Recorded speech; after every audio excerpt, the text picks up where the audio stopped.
Good afternoon, ladies and gentlemen, and welcome you to a very important conversation that we're having this afternoon on the last day of the Hyderabad Literary Festival 2021.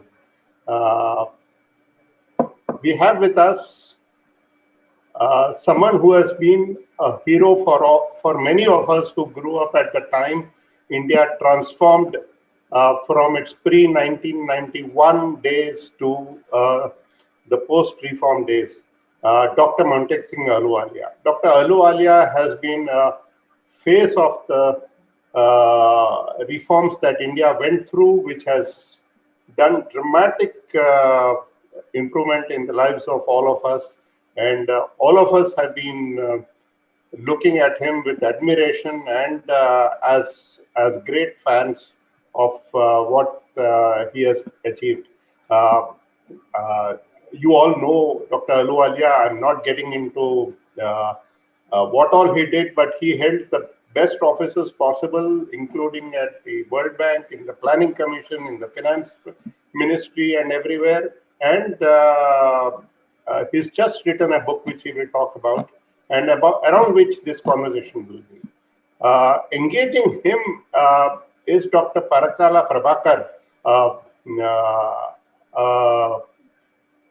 an analyst and a marketing and communications person, and a person who has done enormous work in multiple ways.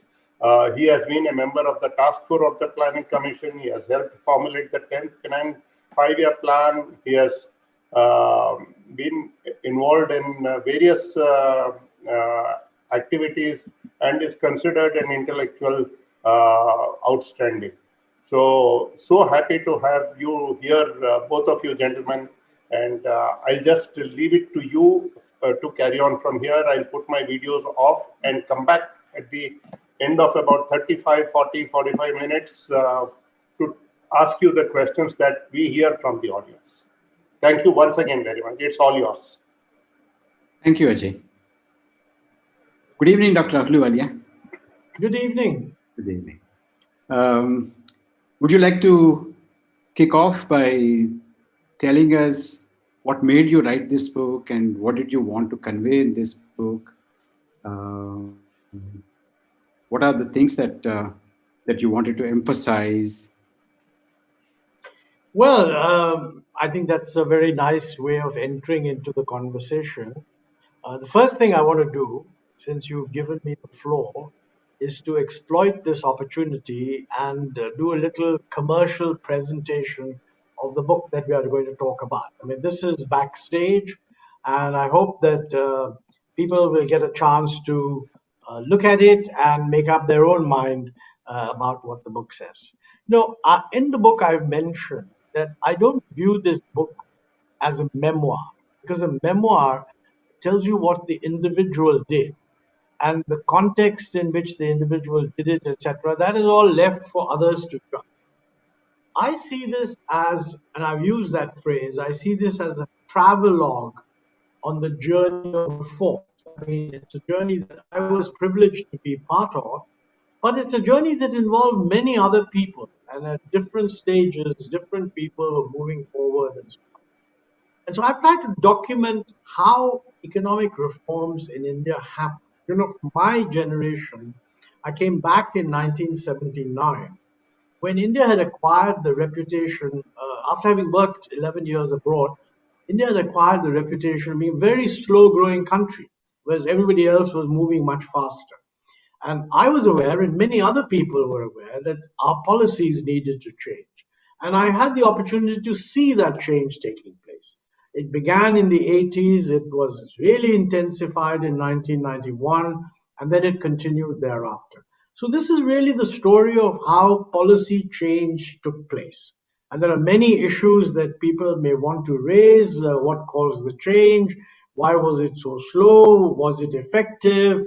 Etc. And I don't want to go into those now, because I'm sure that Dr. Prabhakar will raise all these issues. But I just want to put it to you that I'm trying to document how policies changed right from 1979 through to the end of the UPA period, and a little bit of a looking back on the early results achieved in the NDA government under Prime Minister Modi, although those are from an outsider's perspective, so I don't have an inside perspective on that. So, with those words, thank you for inviting me. I spent many years in Secunderabad, which is a sister twin city of Hyderabad, so would have liked to come back physically. I've done that several times, but it's good to be there virtually. So, thank you all very much for making that possible. Dr. Ahluwalia, thank you very much for joining us at the HLF and to talk about your book. I must make a couple of remarks before we kick off. One, it is an excellent and very valuable addition to the existing literature on what happened in 1991, what was the situation before 1991, why we were lagging behind, and what has been happening since 1991. What are the kind of measures that were brought in, what was the resistance that was put up, and what were the political constraints. That's yours, of course, stands apart in the sense that you are there. You are one of the primary actors in this, not just an observer, not like somebody who is a journalist looking at it from outside and chronicling it. So that's an excellent addition and contribution, and I'm extremely grateful to those people who have really nudged you to write this. And when I read your book, and especially your acknowledgements and the way you prefaced it, etc., and I had a feeling that it was not entirely your idea to write about it. There were a lot of people, especially your wife and your friends, have encouraged you to write it, and we should all be thankful to all those people. And another thing that I want to observe and make a remark is that when somebody who was with the government for such a long time and a trained economist, one would expect the style to be very difficult, very monotonous, and very uninteresting, unreadable kind of a thing. But you have really smash that idea. It's very readable, and you didn't really bombard us with too much of data and tables and things like that. Again, nice narrative. I must compliment you on that. Since you have a connection with Secunderabad and Hyderabad, let us kick off by spending a little while on what do you recollect, what do you remember of Secunderabad? Well, that's quite charming. Let me say, by the way, the most important person who pushed me to write this book was my wife, Isha. She passed away last year, a great loss to me. But it was she who said that you must write this book. And more importantly, it's she who, while I was writing it, said, for God's sake, please write in a manner that an ordinary person can understand. You're not writing the economic survey again. And when I look back, I think she was a constant source of encouragement to make the book readable. So I'm really glad to hear you say that in that respect I succeeded, and I owe a great debt to her on that point. Now, coming back to Secunderabad, my father worked in the Indian Defence Accounts, and when the army moved into Hyderabad, he was in Rawalpindi, you said. He was in Rawalpindi, you said. No. I was born in Rawalpindi, but he was in Ambala. Okay. And then after what we call the police action, when units of the Indian Army had moved in and were stationed in Secunderabad, since he was on the defense account side, he also moved there. So I think from 1950 right through to 1957, I was in Secunderabad, and I was sort of educated at St. Patrick's High School in Secunderabad. Very pleasant memories of that period. And I think my dominant recollection of Secunderabad, where Hyderabad was the big city that your father took you to if you wanted to look at Hussain Sagar and so on, and maybe go to a restaurant, eat something good.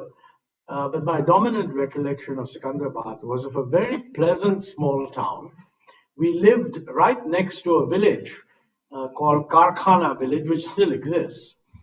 And it was a mixed village. I mean, half of it was Hindu and half of it was Muslim. It had a mosque on one side of the road, and it had a Kali temple on the other side of the road. And you know, as a kid, we moved around, played cricket with the kids, complete absence of any tension whatsoever. So I think I have that recollection of an extremely pleasant and peaceful period in Secunderabad. No crowding, no pollution, didn't have to worry about the water quality and any of those things.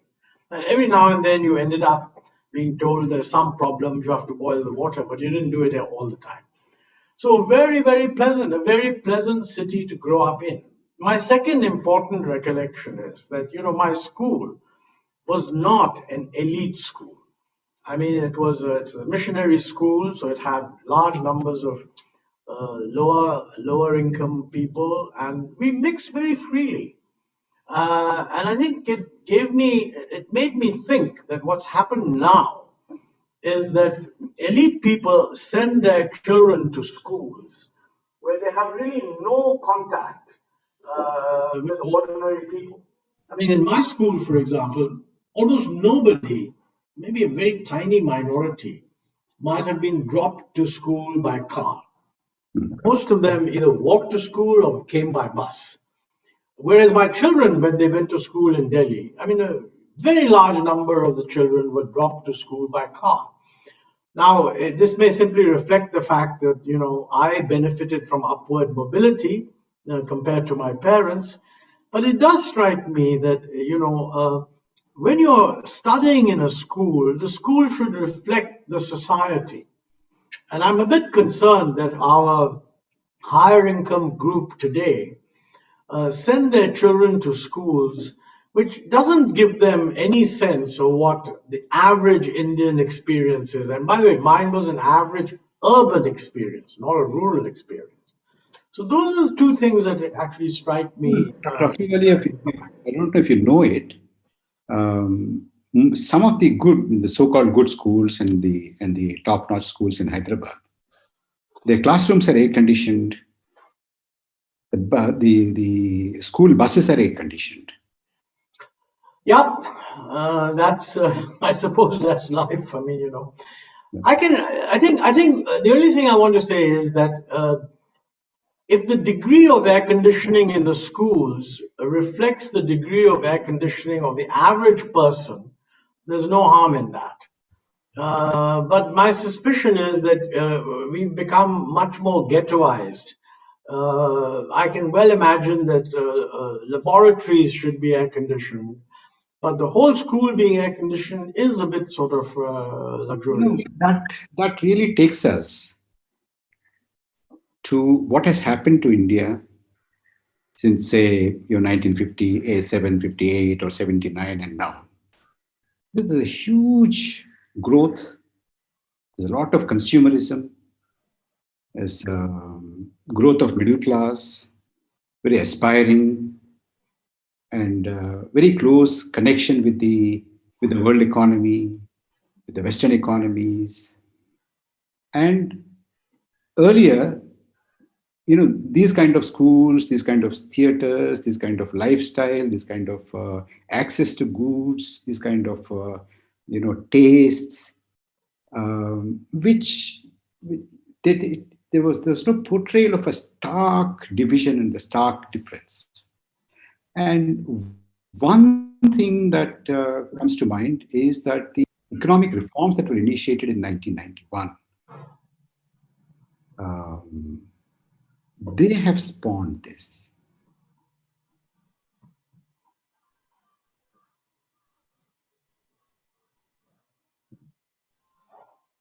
Yeah. Would you take that as one of the Oh, no. unintended consequences of I the think things that there were intended? are two parts to your question. One is, does liberalization compared with a very strictly controlled economy, does it increase the degree of inequality within the economy? And I have no doubt that it does. Because most control oriented systems tend to justify themselves by saying we need to do this to look after the poor. And while they do a little bit for the poor, they dominantly prevent the rich from getting very rich and even the middle class from growing. So the impact of controls, in my view, reduced India's growth potential. And as a result, over a 20, 30-year period, we got much less benefits for every segment than we would have got if we had liberalized. But it is true that when we liberalized, the ones who were most able to benefit from the market economy move forward first. The theory is that when you see what is possible, those who are better placed to do it take advantage, then others learn from that and they move forward, and hopefully over time you get a convergence. So this is the narrative, if you simply look at the Indian economy unconnected with the world, that I would say that yes, when growth occurs, you would see a certain amount of inequality. Uh, the old argument that the Kuznets curve, that inequality first increases and then reduces, can be, if you like, described or illustrated by the following kind of parable: that you have a subsistence economy where everybody is at subsistence level. Then you Equality. have a modern economy where people can have twice the per capita income. And obviously, you don't want to live forever at subsistence. So your name of the game is to move people from the subsistence economy to the more productive economy. And as you do that, initially inequality rises because you get some people at the top, whereas most of the fellows are behind. So inequality keeps rising. But then as more and more people move to the top, with a uniform level of income and a higher level, inequality goes down.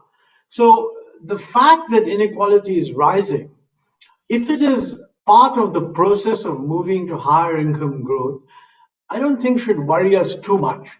Although you have to deal with the, if you like, the social cleavages that creates, and that's really the task of the political leadership, to persuade people that look, this is not being done just to help the top. This is a structural change that's going to help all of us, but regrettably, some of you will benefit a little bit later.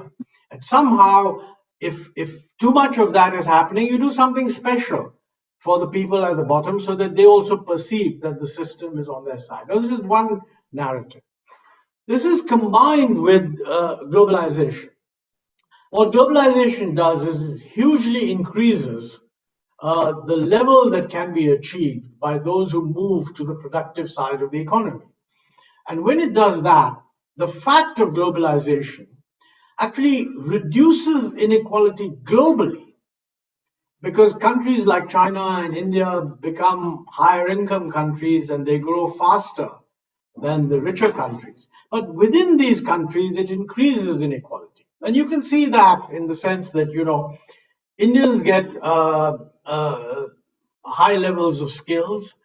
In a globalized world, they're mobile, so people employ them abroad. So if our companies want to keep them in India, they have to pay them higher salaries, not perhaps as high as they would get abroad, but certainly higher than otherwise. So there is the process of globalization, paradoxically, reduces inter-country inequality. And that's what's happened with China, India, a few others growing much more fast, America and all remaining at a high level of income, but not growing that much. But globalization adds internal inequality to the inequality that liberalization in any case would do. Now, the question is, if this is so, how do we respond? Are we against liberalization, or do we have to recognize that because liberalization helps the economy and the society, but for some time it makes people feel that they're getting an unfair deal, then we have to organize the system in such a way that they feel that they're getting something special, that their interests are being looked after. And frankly, that is what all the liberalization done under the Narasimha Rao government, as well as the UPA and in between, this was a running theme. In fact, we were constantly aware that we have to be able to justify the liberalization by saying that this has actually reduced poverty. You know, our focus was less on inequality and more on poverty reduction, which is a very important part of inequality. And I think we succeeded. During the UPA, I've documented this in the book. During the UPA, between 2004 and say 2011, that's the data for those 2 points that are available, there was a very marked reduction in the degree of poverty, both the percentage of the population below the poverty line, also the absolute number. Of course, there was a huge debate. People just didn't want to accept that. So they said, look, this poverty line is arbitrary, which of course is true. And we accepted that. That's why we said, okay, we'll ask Dr. Rangarajan to redraw the poverty line. And when you redrew it, you found that in the base year there were more poverty, but in the terminal year that poverty had gone down. So the fact that poverty had gone down was not altered. I think after the global financial crisis around the world, the attention has shifted beyond just poverty reduction to, is there too much concentration of income in the very top? In the United States, for example, the worry at the moment, and for the last several years, is that the financialization of the economy, combined with globalization, which has shifted manufacturing to the developing world, they've lost a lot of the demand for skilled labor, the skilled meaning not highly skilled, but skilled, which used to go into manufacturing. These guys have lost their job because the manufacturing has moved to China and India. It hasn't moved as much as it should have to India, and that's our fault. But it's certainly moved to the developing world.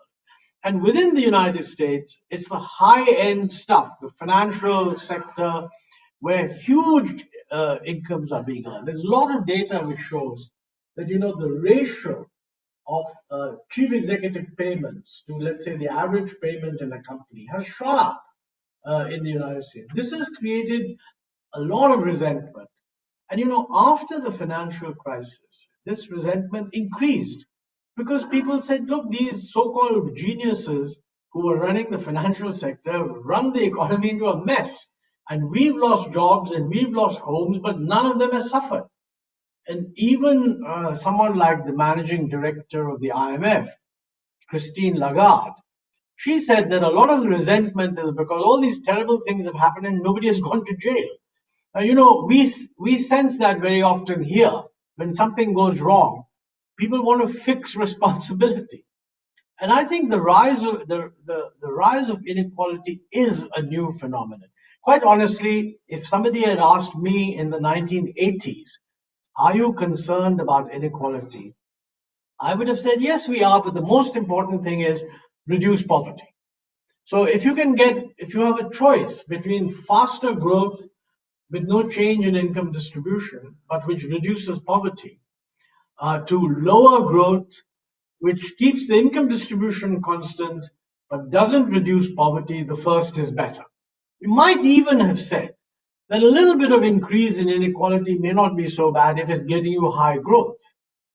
But when you get to the situation where people find that a very small number of people are taking away the bulk of the growth, which is not so much the case in India, I think, but it's certainly the case in the United States, then I think people begin to think that there's something wrong here. And in the US and also in Europe, there is the fear that extreme concentration of wealth undermines democracy, because through money power, you can basically buy political influence and control the political process. So extreme inequality is also seen as a way of denigrating the normal functioning of the democratic process. A lot of writing in the United States on this. Less of this has been expressed in India, but there are similar issues.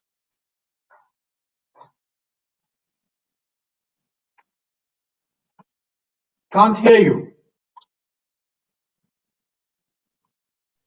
That's the crux of the issue. You see, when before 1991, the political discourse about whether we should approach, whether we should follow a particular approach or the other, whether it should be a socialist pattern of society or a capitalist road or a mixed economy, and of course you yourself had mentioned people were very suspicious of growth. They were more concerned, they were more interested about distribution rather than increasing the production and the productivity. These were because they were mostly political concerns. Will we be able to sell this? For instance, you also mentioned, you said it very, very nicely, reform by stealth, isn't it? That's what you said. Mm-hmm. Narasimha Rao and Manmohan Singh model, the way it was projected as if it was, a continuation of Panditji's philosophy, continuation of Indiraji's philosophy, continuation of Rajiv Gandhi's philosophy. That's how they tried to smuggle in reform into the Indian economy. You're part of it, of course, your M document. Would you like to talk a little bit about your M document and tell us, what prompted you to write the M document, reception you have received for it, what kind of a criticism from both left and right, and your colleagues and your peers and the political establishment? Well, no, that's a very nice opportunity for me to talk about what I thought was an important part of my personal experience. The M document really got we were when the Congress government was going in for the election with Rajiv Gandhi as Prime Minister. We were all aware that the reforms had sort of faded. I mean, he came in with very ambitious, taking India to the 21st century, reforming the system and so on. But what happened was only a very limited amount of reform. And Mr. Deshmukh, who was his principal secretary, and I had discussed that, look, I think if the government comes back, we should prepare a coherent package which identifies the critical reforms that are needed. And one of the problems in our system is that reform ideas emerge from ministries. So you expect the Commerce Ministry to put forward reform ideas on, say, exports. And the problem with that is that maybe the most important thing about exports is to get rid of import licensing and to create a freer system and to have a flexible exchange rate. But these are not areas in the realm of the Commerce Ministry. What the Commerce Ministry controlled was really export subsidies. So whenever you said let's have an export strategy, the Commerce Ministry will always say, well, we need more subsidy for this export, more incentives for that. Never that actually other ministries have to do things very differently. So Deshmukh had said to me that, look, let's work on what would be a sort of a holistic view of the different changes that have to go together with each other. Well, the Congress lost the election. Mr. VP Singh became Prime Minister. He continued me in the Prime Minister's office. And, he had gone to Malaysia and I was accompanying him. And, he casually said to me that, it's amazing how much this was in 1990. And he told me that he had visited Malaysia as Deputy Minister for Commerce or Deputy Minister for Commerce in 1973. And he was amazed at how much progress they have made. And why is it that we are not able to do that? And I said to him that, I used to visit Malaysia in 1973, and I agree with you that what they've done since then is remarkable. I mean, in 1973, if you visited Kuala Lumpur, you would think you were in a less developed city than Delhi. Whereas by the time 1990 came about, things had looked quite different. And my view was that because these guys have taken to the task of reforms, which we have not done. So he said to me, well, why don't you prepare a paper and let's see what needs to be done. So I wrote a document, which he said he didn't actually implement it, but he said, let it be discussed in the Committee of Secretaries that is chaired by the Cabinet Secretary. And normally in these Committee of Secretaries meetings, the papers that would come would be from the ministries. This was one of the few occasions that a paper from the Prime Minister's office went and all the ministries were asked to comment on it. And it made suggestions about what different ministries should do. It was highly controversial. It didn't have my name on it. But because it came from the PM's office, many people said it must be coming from me. I certainly didn't deny it, but I didn't confirm it either. And I think it was Ashok Desai who said, let's just call it the M document. And that caught on. So it kept getting called the M document. You know, a year later, I mean, one of the key things that that document said was that, first of all, we have to change because the world is changing. Even the communist countries of Eastern Europe are changing. China has been changing for 10 years. Second, if you're going to change, it cannot be a series of isolated changes. It has to be coordinated changes across the board. That is, if you do something in one area, it gets supported by action in the other area, and you must take both these actions together. So it listed a whole bunch of things that needed to be done. And, you know, in a way, in 1991, when policy changes were made, they were very similar to what was proposed in the M document. Now, when that document leaked, I mean, it's quite interesting. First of all, within the ministries, there were some ministries that supported it. I mean, for example, the industry ministry, Amarnath Verma was at that time the secretary. He supported the liberalization I was proposing. Finance ministry was very negative. I mean, you had a traditional finance ministry approach, don't want any change. They certainly didn't want liberalization of imports. Control. I think they felt that. No, I think they honestly did not appreciate that when you have too much imports compared to exports, that a current account deficit is a macroeconomic imbalance problem of excess demand spilling over. And if you have that, then you've got to reduce excess demand. They tended to feel that this can be controlled by just controlling imports. So the idea was not control for its own sake, although some people may have liked that. But their view was that, look, how do we manage the balance of payments? The whole point of the M document was that you reduce the fiscal deficit because that will contain demand, and move to a flexible exchange rate that will give you the incentives needed where people will automatically economize on imports. And pretty much this is what happened after 1991. You know, there were many people who supported the ideas I put forward, but there were others who didn't. I mean, for example, the Planning Commission at that time was very negative. I mean, they raised 2 points. They said, first of all, what is the Prime Minister's office doing? Floating papers that go contrary to what we are saying in the planning process. And secondly, they also said that this is really pushing the agenda of the previous government. In other words, the Rajiv Gandhi government, all this liberalization, etc. But within the other ministries, there were people who supported it. There was a big debate. Many journalists supported it, one or two didn't. Generally, the left was very negative. But I think otherwise, it was not badly received. And in 1991, the Narasimha Rao government, with Manmohan Singh as finance minister, actually made a number of changes. In some respects, they went even beyond what I had said in the M document. And Dr. Singh has been very kind and later on said that we were guided by some of the ideas in that document when we structured the reform. Certainly, I was Commerce Secretary at the time.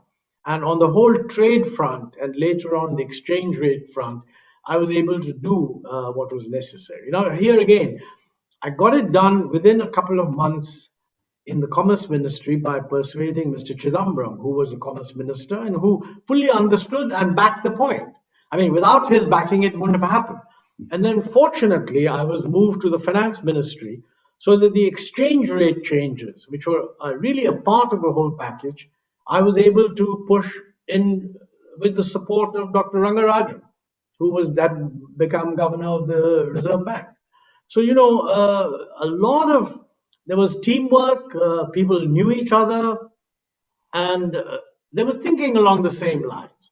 I mean, my successor as Commerce Secretary, Mr. Ganeshan, was very much in support of these ideas. Venu Reddy, who later became governor of the Reserve Bank, he was the member secretary of the group that proposed the shift of the exchange rate system, and he was a joint secretary in the Ministry of Finance. And of course, I had, as chief economic advisor, originally there was Ashok Desai, who was very much in favor of the liberalization, and then we had Shankaracharya. So, you had a team of people who I would say are, well, similarly oriented and worked very well together. And we were able to make all these changes. And the economy did extremely well.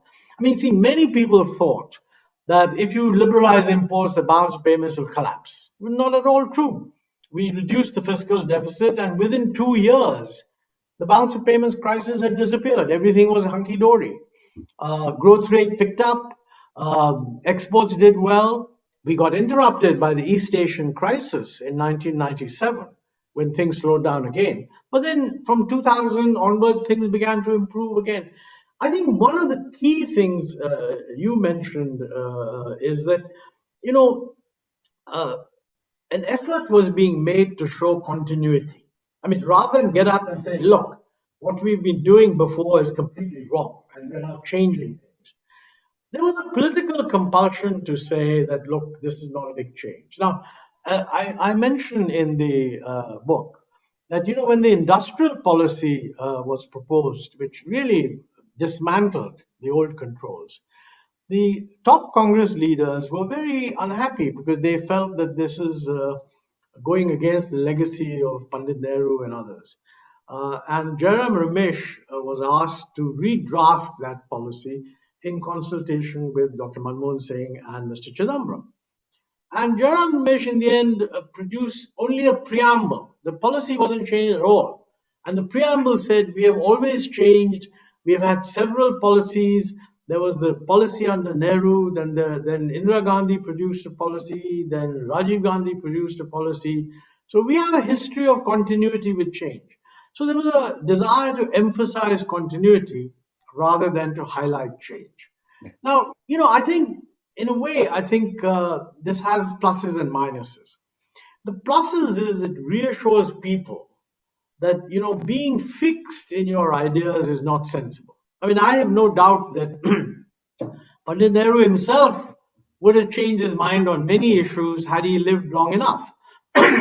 So similarly, later on, Indira Gandhi, who was not in favor of liberalization, agreed with a little bit of liberalization.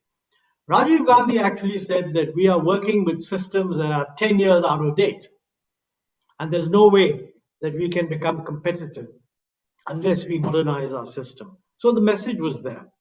But on the other hand, what this does is it avoids the dramatic statement that we need to change. And that means change becomes a little slower. And I think the Indian, what you call... you couldn't have done a Deng Xiaoping here. We couldn't have done a Deng Xiaoping here. Well, it's interesting you mentioned Deng Xiaoping. Deng Xiaoping also made changes. But, in that entire period, he made changes gradually. He never criticized Mao Zedong. He practically dismantled Mao Zedong's legacy. I mean, the rest of the world was very happy that he's getting rid of Mao Zedong's ideas. But within China, he never questioned Mao Zedong. And the chairman Mao Zedong's thought was never dethroned. But, Deng Xiaoping had the advantage of controlling. I mean, he came in a couple of years after Mao Zedong died. I think he took over in 1978 or something. 78, yes. And from then onwards, he was in effective power right through to 1989. Yeah. So it's a very long period to be in control of a party which is itself monolithic. Now, mind you, he dismantled the legacy. He brought in his own formulae, like, it doesn't matter if a cat is white or black, as long as it catches mice. Yes. So, the idea, don't be hung up on public sector, private sector, just look at the end result. He also was fond of the slogan, crossing the river while feeling the stones, which is suggesting that you do these things gradually, get people to understand. Now, he didn't have a democratic compulsion. I mean, unlike Mr. Narasimha Rao, who was, after all, had a lot of opposition within his own party, he was in control. But even though he was in control, he felt that these things need to be done gradually. Now, mind you, he did it in a very, very organized fashion. I mentioned in the book that, in 1986 or something, when the Chinese were in the middle of their reform period, he invited a bunch of Europeans and Americans, including Nobel Prize winners, onto a cruise on the Yangtze with Chinese officials to discuss how should China restructure itself. So this didn't happen in Beijing in a big conference and so on. They just stuck them on a cruise ship along the Yangtze River, and they went up to the Three Gorges discussing this. Originally, the Chinese thought that the lessons of Eastern Europe, a sort of mixed economy type approach, might be the most suitable. But in the course of the discussions, he came to the conclusion that, look, if you're going to make a change, make a really big change. Don't try this fiddle-faddle kind of halfway house. And I think it was Kenneth, I forget which, I mentioned it, but the name escapes me now, very well-known American economist, who actually persuaded him that, look, this is the way to go. I mean, this Eastern Europe halfway house thing isn't going to work. So there was a lot of internalization of lessons from outside, but that all took place in the confines of the Communist Party. It wasn't shared with the vast majority of the public. I mean, that's why, people often said that, we were too unwilling to change because of this historical legacy. So I think somebody once said that, India is an open society with a closed mind, but China is a closed society with an open mind. And I think there's a lot to learn from it. We should be constantly questioning what we do. And the fact that this is part of our tradition is irrelevant, because traditions don't necessarily have to be followed. I mean, after all, the Green Revolution... That prompts me to come back to the question initially. See, after people like you, the team that was assembled in 1991 under Narasimha Rao, Manmohan Singh, when the new thinking was brought in, practically till today, even till today, it remains unchallenged. You had almost all political parties participating in the government since 1991, including the communists. The CPI participated in the government. CPM, of course, stayed away. But every shape, from far left to far right in the Indian political, democratic, electoral political spectrum, everybody participated in the governments, ran the governments. But 1991 paradigm has never been challenged openly in practice. It's never been upended, continued. Because the rhetoric might be different. Somebody who opposes GST comes to power and implements GST. Somebody who opposes something else and comes to power and supports the GST. All these things we have seen that it remains practically unchallenged. It is being implemented. Differing pace, rhetoric may be different. It could be done in stealth, it could be done in open, whatever. Now that, in fact, I have a huge list of questions to ask you, but we don't have so much of our time. But then I would want you to address this. But look, in our intellectual economic discourse, prior to 1991 and after 1991, the professional economists, the academic economists, I'm not talking about the economists that were in the government, like you, Dr. Rangarajan, Dr. Manmohan Singh, I'm not talking about those people, but the academic economists and the and the general political, economic, intellectual discourse in the country, it has not been able to challenge, interrogate, question, why are we lagging? Why are we not looking around for new ideas when the whole world is moving? 70s starting 78, the Chinese also have started moving. We have absolutely not looked around. We have not looked around. We looked only to the West, looked at the West with a lot of suspicion, the colonial and imperialist, etc., etc. But then we did not look at the East. We did not look at the land reforms that were taken up, in the East Asian countries. The kind of industrialization that they were embarking on, what kind of tools they were using, what kind of a policy framework they were using. Why was there a stagnation in that? Well, let me say that that's certainly true up to 1980, that the established orthodoxy was not challenged.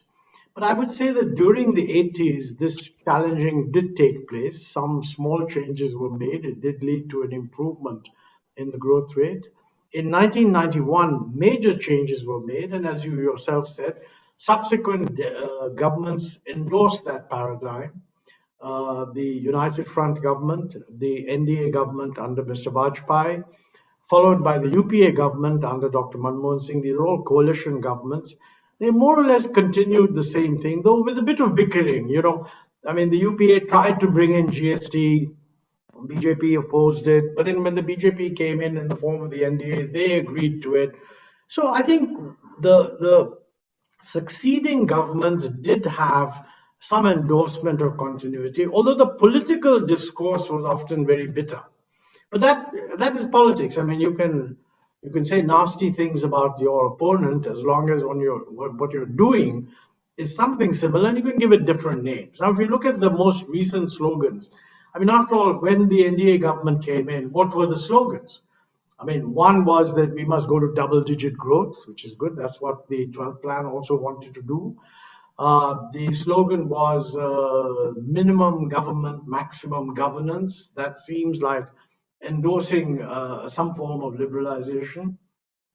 The slogan was Sabka Vikas, Sabka Saath, which is sort of inclusive growth.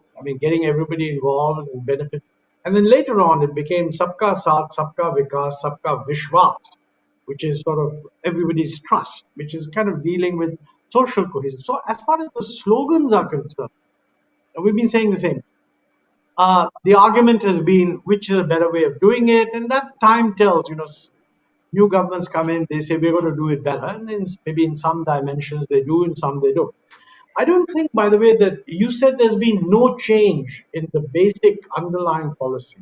I want to qualify that, because in the last 3 years, we have seen a basic change on the issue of openness to foreign trade, because import duties have been raised for 3 years in a row on a very large number of items. Now, this has been a period when the world also has been turning a little bit inward, but I think we have become much more protectionist than most other countries. And I think we have to ask ourselves, is that a conscious decision? Government spokesmen, when this issue is raised, that look, is Atmanirbhar a return to self-sufficiency of the old kind? They say no. The idea is not to raise protectionist walls and to prevent competition. Prime Minister has said that, look, I want India to be part of the global supply chains. Now, which is, I think, very good, because that is the way to go. But, if you want to be part of global supply chain, you cannot be raising import duties, because the whole logic of a global supply chain is that you bring in imports from the places where they can be most efficiently produced, add value to them in some part of the process, export them to other places, which will then do the same thing. So in a way, the raising of import duties seems to me to contradict what is a very desirable objective, which is to link up with global supply. Similarly, in the opening up, Mr. Narasimha Rao talked about look east. Mr. Modi has talked about act east. And I felt that was a signal that we're going to do more in order to integrate ourselves with East Asia. But in terms of actual actions, we have so far opted out of the Regional Comprehensive Economic Partnership Agreement, which is an agreement with the 10 ASEAN countries and China and Korea and Japan and New Zealand. Very important grouping it is. And we were supposed to be the other ASEAN +6, but somehow we backed off. Now, this sends a very negative signal. If the intention is to bring in investment into India, which would help to diversify global supply chains away from, let's say, the overdependence on China, then raising duties and refusing to join RCEP, to my mind, sends the wrong signal. The world has changed. I mean, traditionally, we were not in favor of regional trade agreements because we said, look, the solution is multilateral trade liberalization. And I agree that that is the best thing to do. But it is an objective fact that the Western world, partly because they're a little scared of China, more than a little scared of China, seem to have backed off from multilateral liberalization and sunk into regional trade agreements. Now, if Asia is the part of the world that is most dynamic, it's the part of the world that is most open, it accounts for more than 40% of world trade. If we cannot have progress on the multilateral liberalization, what is India's choice? Either we join one or more of these trading blocs, or we stay completely separate. Now, I think this is something that needs to be debated. Is it in our interest to stay completely out? We're not large enough to stay completely out because, we're only 2% of world trade, whereas the whole ASEAN region is 40% of world trade. It's much more sensible, in my view, to join the ASEAN region and to give the signal that, look, we're also part of the global economy. If you want to invest in areas other than China, invest here. And whatever you produce in East Asia, you can bring to India, we process it, send it abroad. So I think in this dimension, we seem to be regressing. This reminds gentlemen, if you don't mind, we have reached 5:50, and can we have another 10 minutes? Sure. I have three things at least. I want your views, Dr. Ahluwalia. You see, about the trade and joining of the multilateral and the regional groupings, etc. I'm reminded of the time when there was a debate in India about GATT and Dunkel proposals, and then eventually which culminated into WTO, etc. I found strangely that you don't refer to the Dunkel proposals, the debates that went on during those days, and what your views and what the ministries and what the economic establishment thought about it. Is it that you feel that was important to deal with in your book? That's one. That's a very short thing. That's not a very major issue. The two things that I want you to say slightly elaborately, divide your time, whatever Ajay allows us to do. In the remaining time, I want you to talk about why we don't pay as much attention to agriculture when we talk about reforms, when we talk about changes and new policy perspectives. Why don't we talk so much about agriculture? This is one. It also has a bearing today what is happening in the country, the MSP issue, the farmers' agitation, etc. Throw some light on that. That's one. The other thing that I want you to deal with is, of course, you elaborately discussed your experiences in the Planning Commission. The successor to Planning Commission, can we say successor? I do not know. The replacement to Planning Commission, the Niti Aayog, does it really serve any purpose? Is it really serving any purpose? Is it really helping us to, understand the economy? This to the government, a comprehensive view of the economy, recommendations, evaluation, monitoring, position papers, policy perspectives.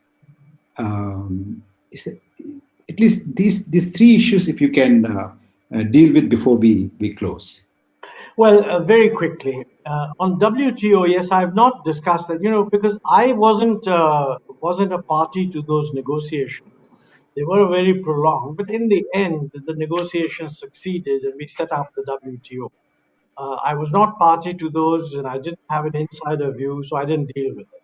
But I think certainly at that stage, after much discussion, uh, it looked as if a new era in multilateral trade negotiations was about to begin. And I have no problem with the WTO. It's a good thing that we set it up. Second thing on agriculture, I think it's not true that the reforms did not focus on agriculture, and it's certainly not true that the UPA didn't worry about agriculture. One of the big things that the reform did was to reduce industrial protection and also to free up the exchange rate. Now, anything that lowers industrial protection and also frees up the exchange rate becomes favorable to agriculture because with the market determined exchange rate, Indian agriculture becomes much more competitive with global agriculture. And during the UPA, by the way, if you look at what happened in agriculture, we saw a big increase. I mean, the agricultural, I forget the exact growth rates, but during the UPA period, agricultural growth rate was around 3.6%, and our target was 4. And before that, it was much, much lower. And since then, it's been much, much lower. So I think I'm not talking about the growth. I'm talking about the reforms. For instance, yes, no, but you see, on reforms, gentlemen, I think I'll ask Dr. Ahluwalia to complete his responses, but I think it's time we need to close. We have another session for him. All right, I'm really sorry. Please complete the responses, sir. No, I think, let's say on the reforms issue, which is currently controversial, during my period in the Planning Commission, I was of the view that we need to modernize agricultural marketing. But our understanding was that this can only be done by state governments. So we were recommending to state government that you please look at the agricultural marketing arrangements and modernize them. Because if farmers are going to benefit from agro processing, then frankly, my view is that you have to bring in private sector involved in marketing. I don't share the view that bringing in the private sector means sacrificing the farmers. There are ways of strengthening the position of farmers at the same time allowing the private sector to put in better storage, better investment in logistics, etc. But we were clearly of the view that this belongs in the realm of state government action. I think what has happened since then is that the present government's interpretation is that constitutionally they are not prevented from doing this. This was not our view. And now whether that's constitutionally correct or not is something only the Supreme Court can pronounce on. So I think we've seen a rather unfortunate situation where if it had been done more gradually with greater consultation, I think we would not have had a problem. Now, many people have said this consultations have been going on for years, but actually the consultations were going on in a framework in which you will always assume that it's the state governments that will act. If the central government is going to take action, then I think you need consultation on what it is that you propose to do and hearing different points of view and so on. So that's my view. On the Niti Aayog, to be honest, I'm not sure what the Niti Aayog's current role is, and I don't have an insider perspective. It's for the government to decide whether the Niti Aayog is giving it the support it wants. I've not followed everything that they do, so I don't want to pronounce on whether they're doing a good job or not doing. Gentlemen, this has been one of the most fascinating conversations we have had at the festival. Both of you were brilliant. The questions and the responses were so good that I did not come in earlier with audience questions because I think this was going extremely good. I cannot thank both of you enough. Dr. Ahluwalia, thank you so very much for spending this hour with us. Ladies and gentlemen, you should pick up Backstage, Dr. Ahluwalia's book. It's something that all of us can learn from. And Prabhakar, thank you very much for your wonderful questions, very incisive and insightful questions. It was very good to have both of you with us. Thank you very much. Thank you. Yes. May I make a request? If you've Yes. got if you must have a chat box where all the questions come to you, why don't you send me a soft copy of that? I'd like to know what the audience wanted to ask. Which I I'll email it to you. I'll email it to Okay. you. Thank you. Ladies and gentlemen, we have Devdutt Patnaik immediately after this session at 6 o'clock. And then at 7 o'clock, we have Farooq Dhondi on Rumi. So please stay tuned and enjoy these two sessions before we close for today. Thank you, gentlemen, once again. Prabhakar, thank you so much. Yeah.